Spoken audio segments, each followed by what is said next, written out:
All right, welcome everyone to Monday, June 23rd, 2025, regular meeting of council. I'm calling the meeting to order at 4 o'clock on the dot. Are there any, I'd like to remind everyone that all mobile devices should be turned off or switched to silent mode for the meeting. And are there any additions or deletions to the agenda? I have a motion that council hereby accepts the agenda for Monday, June 23rd, 2025, regular meeting of council as circulated and amended. Moved by Councillor Lake, seconded Councillor Wheeler. And are there any questions regarding the agenda? All in favor? Carried. Moving on, are there any disclosures of interest? No. I have a motion to approve the minutes from the last, that council hereby adopts the minutes of the regular meeting of council and closed meeting of council held on Monday, June 9th, 2025 as circulated or amended. Moved by Councillor Giuliano, seconded Councillor Lake. Are there any questions regarding the minutes? All in favor? Okay, moving on, we got councillor reports. We have a verbal report on the CIPC program from the chamber vis-a-vis Councillor Giuliano. Okay, and I think Mayor Dumas can add more to it because I think he has more information, but there was some follow-up. Forwarded the letter to all of you and some concern about whether the program is going to continue at all, and I'll leave Mayor Dumas to follow up with the meeting that we're trying to set up. Yeah, no, I'll highlight it in my NOMA AMO update on that. Is that okay, Councillor Giuliano? Yeah, that's fine. I just thought everyone should know, and I'll follow up with Tyler and the chamber after this meeting. Okay. Awesome. Okay, thank you, Councillor Giuliano. Any questions or comments on this report? Report is for, I know we're going to have more of a conversation with Mayor Dumas's report, but information only. Yeah. Okay, moving on. Reports on Corporate Strategic Plan 2025 Progress Report. Mr. Skwarczynski. Thank you, Your Worship. And this is our mid-year progress report on our strategic plan. So our strategic plan was endorsed by Council in May 2023. And the plan identifies the Town of Marathon's goal over the 4-year term of Council. A component of the plan is to complete regular performance reviews and present them to Council. Performance review and measurement ensures that the plan and the strategies contained within it are reviewed and adjusted accordingly for success. A tremendous amount of energy and work has gone into the plan in 2025, and some of the key accomplishments to date include the Active Living Center and the construction tender issue and closed. Tender negotiations are currently underway, and a report to Council anticipated for late July. And the government relations and funding strategy remains in effect as we try and continue to chase down the capital dollars we need for that project. The Peninsula Harbor Waterfront Development Master Plan, the plan is now complete, and public consultations will begin in July. A new residential development, so this is the 19-lot tiny home subdivision, as well as the Howe Street Water and Sanitary and Roadway Rehabilitation Tender. The tender has been completed, the project awarded to Villieu Construction, and they've started to mobilize on site this week. Construction to start in June and be complete by October. Some of the other capital projects: sewage treatment plant contact enclosure, excavation and civil works completed, new steel structure is in transit, contractors to begin foundation work mid-June. Torcon starts this week, and Town Forces will erect the steel structure in the fall of this year. The Evergreen Lift Station, the design is 98% complete, with final construction drawings set to be completed by the end of summer 2025, and documents will be shovel ready for future funding applications. Our golf greens mower, we had to replace one of the greens mowers. We found a really good used unit out of Winnipeg, and that actually arrived last week. It is in use as of today at the golf course. Road management, mastic asphalt patching and sealant program completed on selected priority roadways. This completes the first phase of the program. Additional work to be budgeted and complete in 2026. This program is an investment in the town's roadways to extend the life of the asphalt. Port Authority development, successful funding applications for startup and capital development to be announced in the coming months. There'll actually be one later on this week with our partners at NFMC. A dredging plan has been completed and submitted to the Ministry of Natural Resources for approval. Open houses in Marathon and Beatagong are scheduled this week on Wednesday night Marathon and Thursday afternoon in BN to outline plans. And just last week, we were in Quebec City finishing a port maneuvering simulation study, which will be part of the open houses. It's actually 3D modeling. It's pretty cool. Enhanced municipal communications. So our communications manager position filled and now part of the senior leadership team. And the new town website launched in May with improved functionality and accessibility. And finally, the official plan and zoning bylaw review. This project has been initiated and is fully underway with completion expected in September of 2026. Administration will provide a 2025 year-end update to council in December at our regular meeting. And projects outlined in the strategic plan have been or will be included in the yearly municipal budgets as identified. And your administration presents this report for council's information. Great, thank you, Mr. Skorczynski. Any questions or comments on this report? This report is for information only. Councillor Lake? Yeah, just again, I think as an administration, we're moving lots and lots forward, and I appreciate the work and I appreciate having a communications director. I've been after that for a while, and I think it makes our life easier as a municipality. As communication was one of those few places we weren't doing a great job. From the list, it's a lot of work. I'm just wondering, is there anything that we're yet to get to off of the plan, and what's the plan for trying to hit that? I would say, right, I think we are in the current plan, just top of head, I think we have 36 initiatives.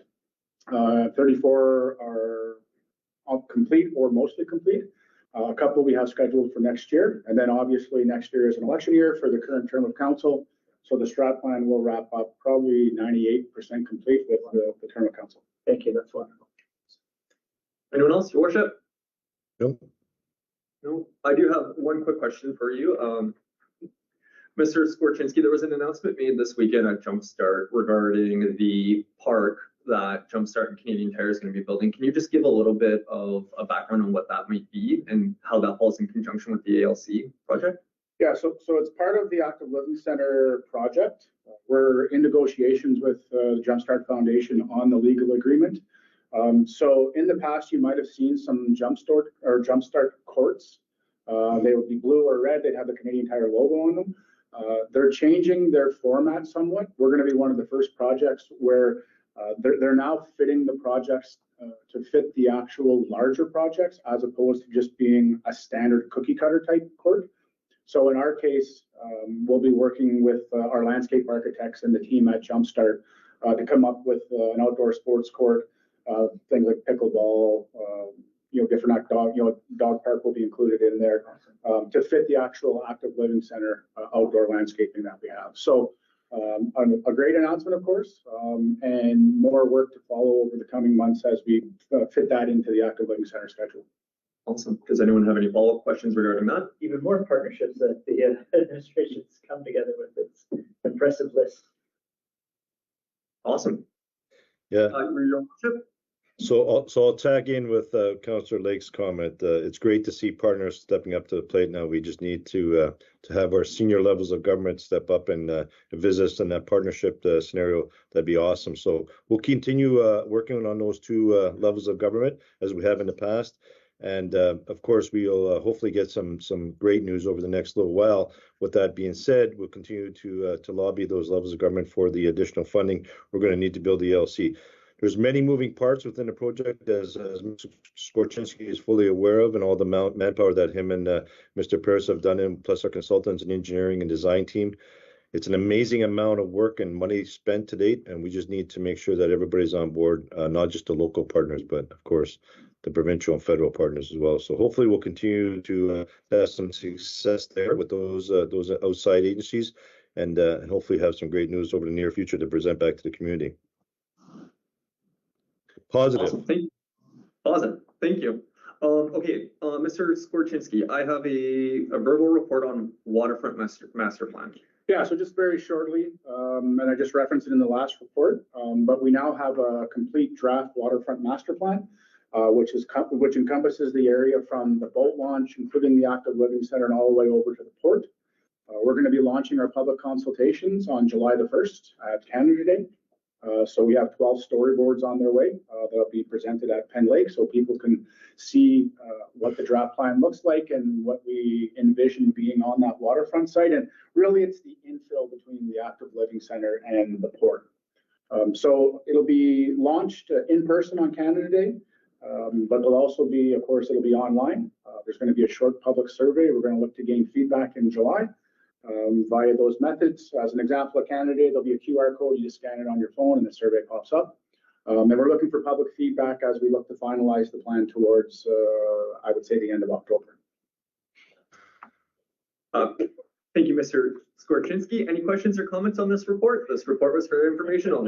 Councillor Lake? Yeah, just wondering about, as we're doing zoning, can those two processes should work pretty seamlessly, right? If we make decisions about how to use the port or the lakeshore, we can rezone it as we have to. That's correct. So part of what we're going to be looking at as our the waterfront master plan, as well as the OP and zoning bylaw, is creating a waterfront district, which currently doesn't exist within our zoning bylaw right now. And part of the reason the timing matches up for that particular reason. Yeah, good question. Great. Wonderful. Anyone else? Awesome. Moving on, we have administration reports. We have a report on asset management financial strategy. Mr. Verbo will read the report. Thank you. At the last meeting in November 25th, Council approved the updated asset management plan to satisfy the 2024 deadline as stipulated in Ontario Regulation 588-17, which is Phase 2. Paragraph 4 of Section 6.1 of the regulation requires Council to declare by July 1st of this year the financial strategy on how the town of Marathon will afford the proposed levels of service. Public sector judges, our consultant, has prepared 4 scenarios that would satisfy the Phase 3 requirements. The report is attached as Appendix A.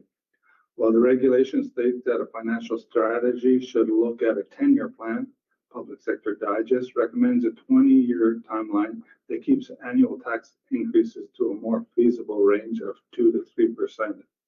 Scenario 1 would call for a 3% property tax increase dedicated to capital replacement of the 3 groups, being water, sanitary, and remaining, which is roads, building, and vehicles. In 20 years, the municipality would have an annual revenue from taxes of approximately $11 million. $1 million would go towards debt repayment, $5 million would be used for operating costs, and the remaining $5 million, in addition to grants from the province, which is the Ontario Community Infrastructure Fund, and the federal government, Canada Community Building Fund, would meet the average annual capital replacement of $5.5 million. The average condition still worsens and the related risk increases, but not to the extent of a lower tax increase. If you refer to page 4, Appendix A, you'll notice that the average condition of the water system decreases from a 78% down to 66% at full funding. Scenario 2 is limiting the increase to 2%. This would achieve 75% of the required annual capital funding in 20 years. Scenario 3 has 50% funding with a 1.5% tax increase for capital. Finally, Scenario 4 assumes maintaining the current funding of taxes to capital, which last year was $767,000. There's no dedicated annual tax increase. Page 2, Appendix A, forecasts that the average condition of the non-water and sanitary systems would deteriorate to only 25%. The province's municipal infrastructure plan started over 15 years ago with tangible capital asset accounting. In 2011, the province issued their long-term plan known as Building Together Guide for Municipal Asset Management Plans. The Infrastructure and Jobs and Prosperity Act of 2015 and its regulation 588-17 formalized what municipalities must do to be in compliance with the province. The province recognizes that municipalities have infrastructure challenges, but standardizations and consistency is needed in planning that allows needs to be prioritized over wants. The decision made by council today will determine the level of property tax increase in the future. The asset management plan is a living document that helps the municipality manage its infrastructure in the long term and formally communicates its priority to its stakeholders. A reminder that municipal capital replacement strategy is item number 26 in this council strategic plan. So recommendation, administration is looking for council's decision on which scenario it would include in the updated version of the Town of Marathon's asset management plan to be brought to the next meeting of council. I have a motion that council hereby accepts the attached report and recommendation on asset management plan financial strategy. And further that council adopts the asset management plan financial strategy as presented. Need a mover and a seconder? Councilor Wheeler, Councilor Giuliano. Any questions? I have one, Councillor. So, Mr. Verbo, thanks for that report. Obviously, this has been a long road to get this asset management completed and obviously moving forward. It's a great tool, but at the same time, when you look at the deficit in the assets, not only in our municipality, throughout the province of Ontario, it's in the hundreds, maybe trillions and trillions of dollars. And we've been looking at how do we replace the assets based on a 40-year-old building, a 50-year-old building, a 60-year-old building. We don't have the means, as we're realizing that we're replacing our arena, swim pool / recreation center. Those assets that we have with the depreciation, as you identified through the asset management plan, goes by the government says clearly we need to have more money. We need to have ongoing sustainable funding.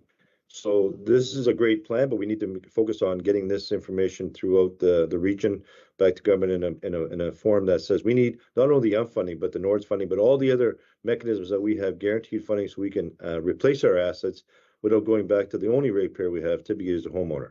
And that's the frustrating part. We have a small industry. A lot of municipalities don't have the industry that we're lucky to have, and hopefully lucky to have the new one coming on board with generation mining. But if you look in the municipalities and have those industries, those light or heavy industries, then they're not going to be able to take care of the asset depreciation and the decline in their assets. Councilor Lee? Yeah, and I know we supplied the data to the provincial government, but it kind of feels like they're now setting our tax rates or our tax percentage too. Like I feel like as a municipality, we manage our assets based on our needs instead of, I mean, if you sign up for a 3% property increase just for replacement, then you have to do your own budget on top of that.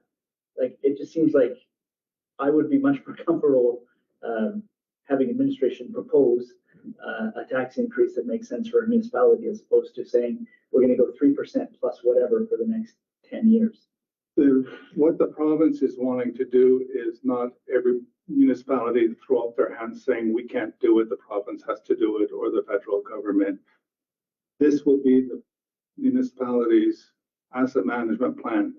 If you go to the province, they'll say, well, if we want to help you, what are you going to do as far as maintaining your infrastructure? If you say zero, then they will say, okay, you're ready to have your assets go from current 75% down to 25%. All the province wants to do is put your feet to the fire and make a decision on how you want to go. It's not tying your hands at every budget, but it's showing a commitment on how you want to fund the infrastructure in your town. So if you take 3%, sorry, so if you take a 3% option or a 1.5% option, that doesn't mean that every year we have 1.5% going to capital assets plus whatever increases for. It'll be every year you'll be making your own, council will be making a decision on top of inflation. They'll go back to the estimate management plan that's been approved for 2025 to say on top of inflation. In 2025, this council agreed that they would put an additional 0, 1, 2, 3% dedicated levy to assets. Councilor Gillian? So the kind of curious part for me is, in addition to grants provided by the province, OCIF and the federal government, CCBF, but those aren't regular annual amounts that we Yeah. apply and maybe we get it, maybe we don't. No, these are fixed. Both levels of government have agreed. They've got agreements with all municipalities that it'll be consistent funding going forward. So how much is that? What are the percentages? Do we know? But that's already incorporated. It's just the asset management plan doesn't hope on getting these grants that the province announces every once in a while. So for example, this year they've announced a new water and sanitary sewer grant. That's not in here because we haven't applied and we haven't got it yet. But the two, OSIF and community development, is in here. Your worship? Yeah, so I'm just going to touch on a bit with Councillor Julian just identified. There are the ongoing operational grants that we receive from the federal and provincial governments that basically offset our budget. If we didn't get those monies today, we would be going back to the ratepayer for triple the amount of tax they pay in their home minimum. And I said earlier, we're lucky we have some industry taxation. What I'm saying is in the long run, we just need to have government focus on that, or we have to go back to the ratepayers, as Mr. Verbal just stated, clearly saying, we have assets, no different than your home. We have to maintain those assets. If we're going to do that properly, we're going to have to adjust each year the tax ratio over and above the operating cost of running the municipality. So nobody wants to pay. None of us at the table want to pay. Nobody in administration, nobody in the municipality wants to pay more taxes. But to prevent us from reducing the services or the quality of services we're providing, we have to put those into there. So I'm agreement that we have to look at that and go through 26 and say, okay, we need to put an additional X amount of dollars, as Mr. Verbal said clearly, to address those long-term asset replacements. Because like a business, that dishwasher breaks down and wears out, you got to buy a new one. No different than the truck we run, the grader we run, the roads we repair, the facilities we use. They have to be replaced from time to time, and because they're just aged out. So we have to really focus on that. I just wish that we could get some, as I said before the meeting with the Nords and all those things, the long-term commitment from both levels of government for additional funding, so we don't have to keep going back to our ratepayers. And it's no different because we're paying the governments provincially and federally through a taxation act that we're offsetting those. We just have to focus on how do we get those dollars back to municipalities better. Thanks. Councillor Wheeler? I apologize if you've already brought this up and you were answering Councillor Lake's question, but if we commit to one of the four scenarios and it's for 20 years, are we locked in there at that No. number? It's just, asset management plan has to be evaluated every 5 years that we would post on our website and so forth. But the decision that council makes this year is when we go into budgeting next January, I will be reminding you, saying, we want to spend all this money, but don't forget, back in July of 2025, you said you were going to put X amount of money on top of the levy. So again, the main reason is the province wants you to prioritize needs over wants.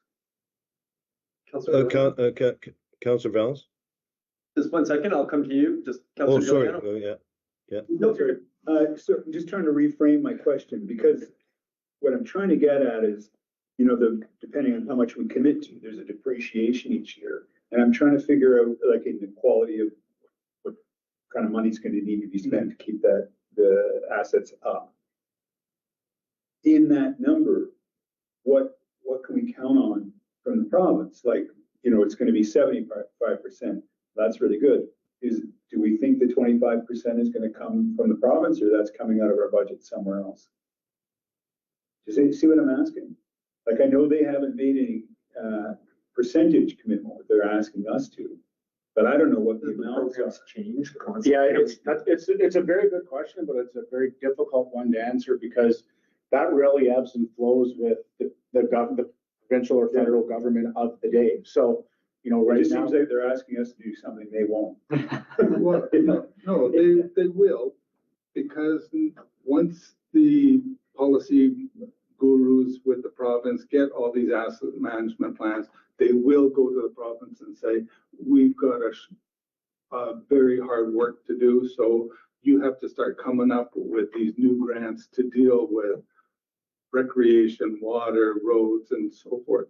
Right now, all we're dealing with what we know as far as grants, which is the OSIF, Ontario Community, from the province, and the gas tax from the federal government.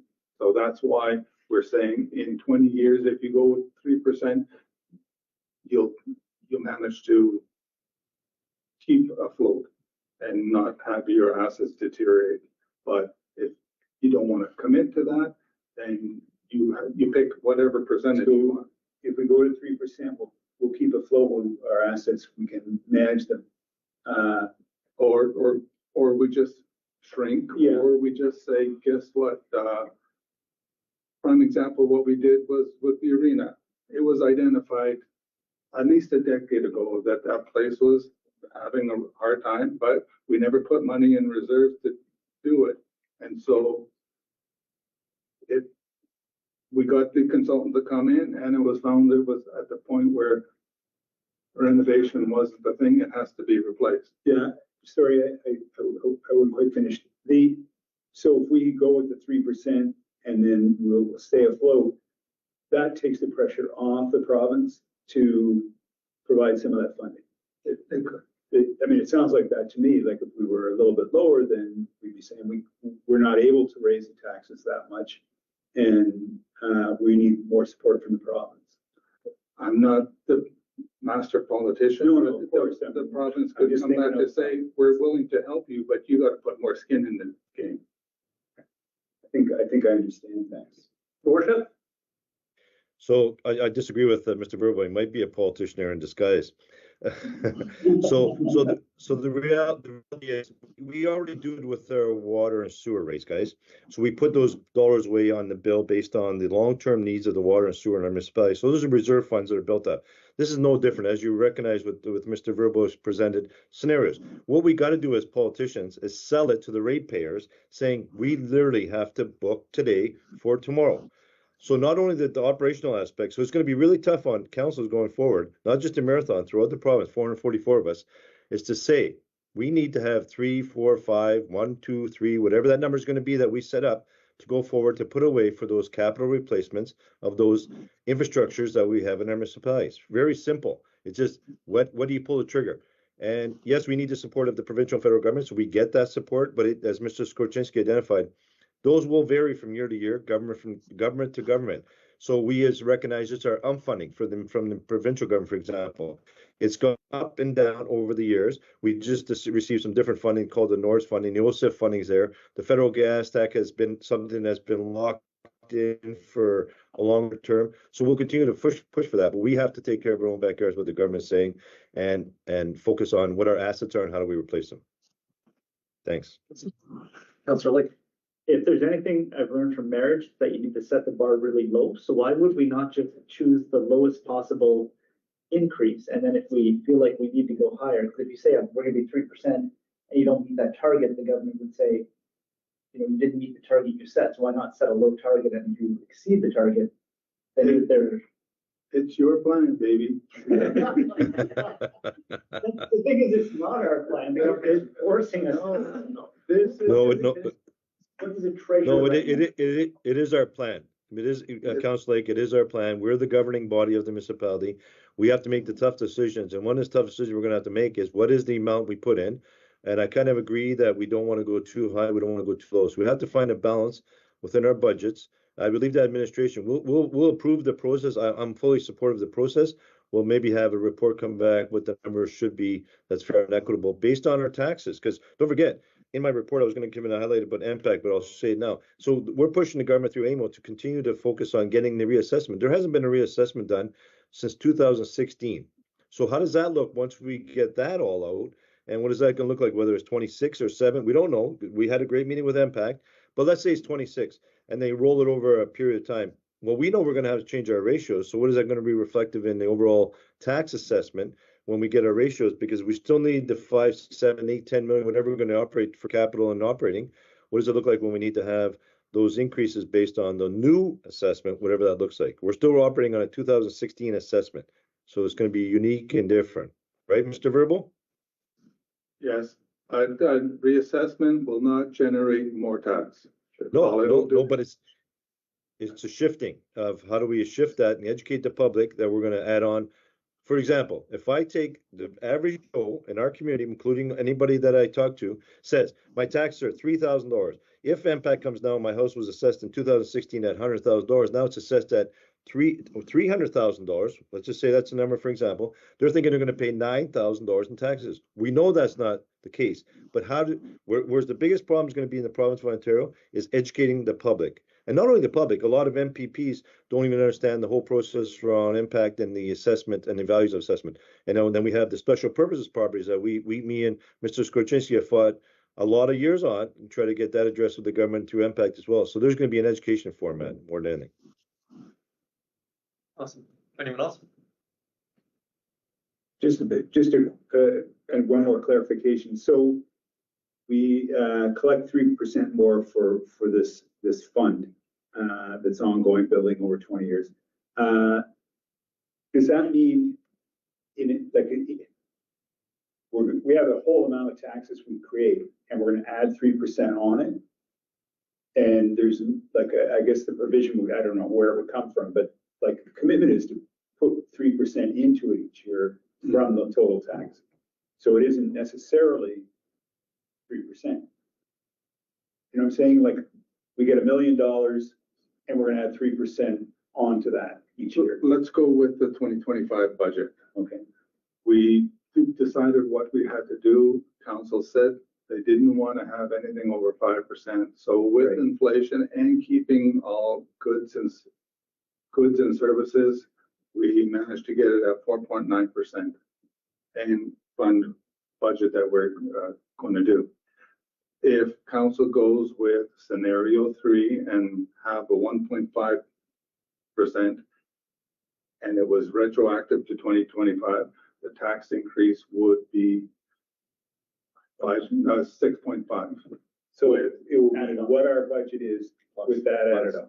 Okay, I understand. Yeah. Mr. Verbal, would we be able, if we were looking at say 3 for 20 years, look at 3.25, take that additional 2.25, put it into an interest gaining account and then shave off by year 17, we would be done? Or We can do whatever we want. All we're doing is asking council to make a statement right now on which scenario would they like to pick to present in the asset management plan dated July 2025. And you're not committed to it, but every year when we do budget, you'll have to squirm and say, okay, This is what you said. yeah, we declared that we were going to put this money aside. Are we going to commit to it, or stuff happens and we just can't do it? Your worship? Mr. Valance, Councillor Valance, I propose we go to 1.5 as Mr. Verbos talked about, scenario 3 or 4. So sorry, I'm looking at it very small, but scenario 3 got about a 1.6. Is that what you're talking about there, Mr. Verbal? 1.5. 1.5 scenario 1.5. 4 is- Okay, 1.5. Okay, so 1.5. I'm supportive of that. The reality is, as you just stated, and Mr. Valance, Councillor Valance stated that, for 17, this is forever, guys. This is not going away. This is going to be forever. We'll be long gone, and the council of the day in future will be still dealing with how do they save money for asset replacement. So I'm good with putting a motion to the floor that we go with 1.5. We lock it in, but it's not carved in stone, as Mr. Verbo said. But so before the senior management team sits down in January or in December, or November, and discusses budget, they know they're already sitting at 1.5% tax increase before they start talking about anything else. Anyone else? I would support that. I would too. I can't see it being higher. I mean, as much as I'd like to say 3%, but how do you start a budget with already 3% increase? Yeah. The only, playing devil's advocate, I think the easy way to communicate it to the community and the residents, the constituents right now would be, had we done this 10 years, 15 years earlier, we'd be way better off in a position for the ALC right now, correct? Correct. So that's where the money's got to come from somewhere at some point, right? So Or you set your expectations lower. So why are we paving every road? We can start going to gravel lanes, or we just, we shut down some facilities. No more motor vehicles, let's go horse and carriage, to be awesome. Okay, Because it costs us $11 million to run this town every year. okay, all in favor? Yeah. Okay, carried. Thank you. Okay, check run. I have a motion to approve the check runs. That council hereby approve the following check registers for May 2025. Accounts payable of 680,281 and payroll of 172,716. I need a mover and a seconder. Councilor Wheeler, Councilor Lake. And questions? All in favor? Carried. Okay, now moving on, we got reports of appointed members to boards and committees. We got Mayor Rick Dumas, who will provide a verbal report on the NOMA board meeting. Yeah, thanks for that. Yeah, last week I attended the NOMA board meeting as a newly elected president of NOMA. And of course, we're just finalizing and doing a recap and post AGM conference. The conference went really well. You know, we made generated some revenue. We had some hiccups. Obviously, we're going through some staff changing. We had some volunteerism and some things were missed, but we made sure we corrected that going forward. Like any conference, you always have to address what you did right or wrong. And we did some great things where we had a few mistakes, and we recognize that. And hopefully nobody was really too put out of place and upset about that. We have a few members who are appointed to the board as different roles. Eric Peace out of Greenstone as a newly elected vice president of Thunder Bay District Municipal League, who now becomes the president of NOMA. And Dan McGrath out of Schreiber becomes the NOMA board executive for the Thunder Bay District Municipal League. He's on our board as well. We had a couple of presentations as well that day with Dr. Newberry talking about the Rural Coordinating Center for Northern Medicine and where is his evolving concept in Ontario. And she's taken a really good role and look at BC's model, and amazing. We weren't fully aware, but in Northern Ontario, that's including both sides of Northern and Northwestern, Northeastern Ontario, so go as far as Sudbury. There's 434 physician shortages. So it's 434 physicians that are funded by the provincial government that are not filled. So there's some locums, obviously, and individuals traveling to and from, some docs coming out of retirement, but there's literally 434 positions that could be filled tomorrow if the docs were here. And Dr. Newberry talked about how this was going to be really an impact going forward, because not only that, you know, it's taking longer to attract docs to come to Ontario, but also the medical school only graduating as what they do annually. And then, of course, the retirement rate of the docs existing is quite dramatic. And, you know, Dr. Newberry, as we know, both Dr. Newberry and Dr. Ratchett came to Marathon almost years ago, been practicing here. So there was no sign of her completely retiring, but the reality issue was making note of it, that a lot of physicians in the north and specifically Ontario, but she's representing Northern Ontario, are getting close to the actual date of retirement. And then, of course, we got into a presentation by the Northern Policy Institute in regards to the whole immigration portal stuff. So we have a great document. We've requested a meeting with Minister Hajdu, Minister Diab, the Federal Immigration Minister, as well as MP Pulowski, to talk about the regions within the normal catchment of 37 municipalities. We have to get an understanding, because there's 3 or 4 federal programs, as Councillor Julian talked about, the one he mentioned earlier, and then there's provincial programs. Some are administered through the CEDC out of Thunder Bay, some are not. Some go further out west, some don't come east to the Marathon border to Manitowocz. So we're confused, and I'm telling you, there's a lot of programs out there that I think most of us are not fully aware of, but we're trying to get a full handle on what the programs are, who they represent, and who qualifies, and how far are they administered. And one of the biggest problems with the programs is, in regards to the funding, there's 475, for example, federally from the CEDC out of Thunder Bay, and there's 200 provincially funded, but there's no administration coming our way. There's no administration on some programs going the western way, beyond Thunder Bay. And these are programs that have to be administered because, of course, there is fraud. There is fraud in any program. So we talked extensively about this, and Charles Sitwell talked about how he will work with NOMA completely on how do we address this and get the right presentation. So our first step is obviously Minister Hajdu, Diab, and Pulowski. And then we're going to meet, we set up delegations for annual conference to meet with the appropriate people in Ontario's government to get a full understanding and how we move forward with protection. And we know Marathon, for example, I can only speak on my community, and I have the list of all the communities, but we have almost 37, but some have left in that time because they can't get their program signed off or so they're now friendly. So we're losing those individuals in the service sector industry, and it's really important to get the service sector industry supervised and administered through the programs. That's a big thing. Excuse me, that Noma talked about continue focusing the annual conference in Thunder Bay. The board fully supported this. Will be going on now for the next probably decade, because there is no other community that can host Noma's conference as the size it's grown to, and then the convenience for ministers and government agencies to come to Thunder Bay and the hotel rooms availability. So we all agreed as a board, and that we were quite surprised, but even the Western communities that could potentially host it, Kenora, Fort Frances, and Dryden, agreed that they would support the hosting of the conference continuation in Thunder Bay. So with that being said, we're now going to go shop within the hotels that can provide the service for the amount of people to give us a better costing over a 5-year term or something like that. So we're looking forward to that. We talked about our policies around the organization, no different than our municipal policies, but we talked about how we address our policies, and we're working through those. That was a discussion we had that. And of course, we get into the reports from the districts that were represented at Kenora and Rainy River and the Thunder Bay District Municipal League. And then we went to camera to discuss some personnel issues. Working some of the key aspects, we're going to work with delegations at the AMO conference as we're going to college. And of course, the trades training, this is a big part, and the rural campuses is another big part that we want to talk to the Ministry of College and University about how we work with government to have the training done at the actual, union facilities, but also with the colleges and the rural campuses. It's hugely important for all of us. As we know, Marathon has a great campus, and one of our employees, and one of our counselors is an employee working with the college, and that's just something that we really need in our rural communities to continue to focus on. The immigration is what we're going to meet with as well.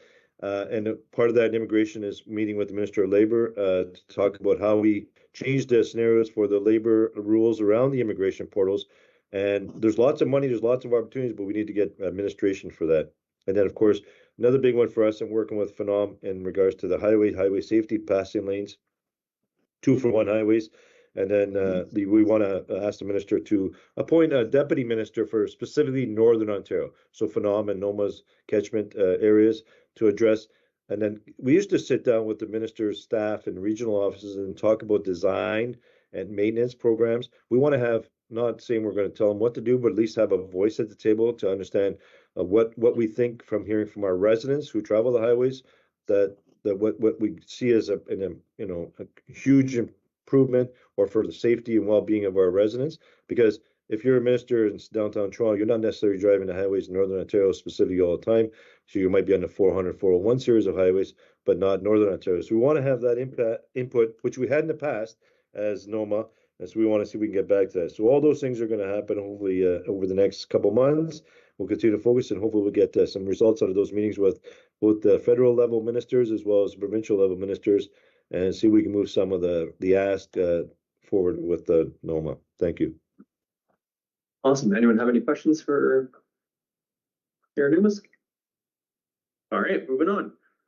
Just a couple announcements. We'll be going into a closed session to discuss plans and instructions for negotiations for S239 and labor relations or employee negotiations S239. I have a motion to adjourn at 4:43. Moved by Councillor Lake, seconded by Councillor Giuliano. And yeah, 4:43. All in favor? Carried. Thank you, everyone.